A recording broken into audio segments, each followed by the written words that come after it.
Everyone, সবাই কেমন আছো? আশা করছি সবাই খুব ভালো আছো। দিনটা ছিল 13 ডিসেম্বর, মাম্মার বার্থডের দিন। হ্যাঁ, ব্লগটা আসতে অনেকটাই লেট হয়ে গেল। আর এই দিকে দেখো, আমার মাম্মামটা কিন্তু উঠে পড়েছে। সবাইকে গুড মর্নিং বলে দাও। Happy birthday to you, happy birthday to you, happy birthday dear Mammam, happy birthday to you. আর এই দিকে কিন্তু রান্না বসে গেছে। এটা হচ্ছে ভেটকি মাছ আর এই দিকে হচ্ছে মাটন। আর তারপরেই মাম্মামকে স্নান করিয়ে আশীর্বাদের জন্য বসিয়ে দেওয়া হয়েছে।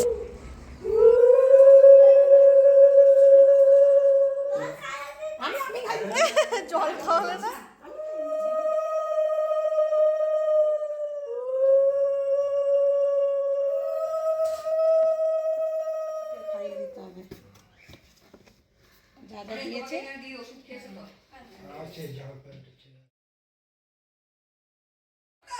তো চলো তোমাদেরকে একটু বলে দিই কী কী রান্না হয়েছিল। এদিকে ভাত, বেগুন ভাজা, আলু ভাজা আর মাছ ভাজা। আর এইদিকে হয়েছিল ভেটকি মাছ হয়েছিল, চিংড়ি মাছের মালাইকারি হয়েছিল, মাটন হয়েছিল, চাটনি, মিষ্টি। তো এই ছিল মাম্মার বার্থডে রেসিপি। একটু ভাতটা খাও, ভাতটা খাও। ওই যে রেখে রাখলে ওইটা আলু ভাজা নাও, একটু আলু ভাজার সাথে নাও, নিয়ে খাও। আলু ভাজা দিয়ে মাখো। হ্যাঁ, এই তো। মাম্মাম তো কিচ্ছু খেতে পারে না এই সব। তো যাই হোক, ওর জন্য আমি আলাদা করে রান্না করেছিলাম। ও এগুলোকে নিয়ে শুধু ঘেটে গেছে। তো যাই হোক, সন্ধেবেলায় আমরা একটু বেরিয়ে পড়েছিলাম দক্ষিণেশ্বরে পুজো দেওয়ার জন্য। আসলে প্রতিবার বার্থডেতে মাম্মার সকালবেলাতে মাম্মার জন্য পুজো দিতে আমরা সকালবেলায় যাই। তো এইবারে মা যেহেতু এসছে, তাই ভেবেছিলাম যে সন্ধ্যাবেলায় দক্ষিণেশ্বরে গিয়ে পুজো দেব। তাই সবাই মিলে চলে গেছিলাম একটু দক্ষিণেশ্বরে পুজো দিতে। আর বাড়ি ফিরে আমরা মাম্মার বার্থডে কেক কাটিং করেছিলাম।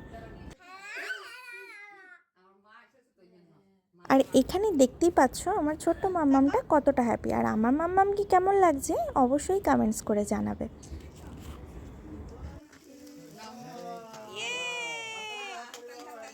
Happy birthday to you. কাটো কাটো, কেক কাটো। Happy birthday to you. Happy birthday, happy birthday, happy birthday to you.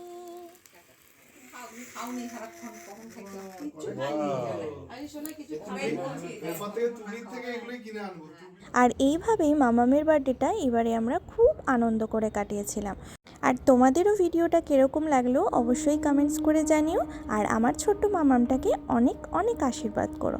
তো চলো, আজকের ব্লগটা কীরকম লাগলো অবশ্যই কিন্তু কমেন্টস করে জানিও। ভালো লাগলে অবশ্যই একটা লাইক, কমেন্ট, শেয়ার করে দিও।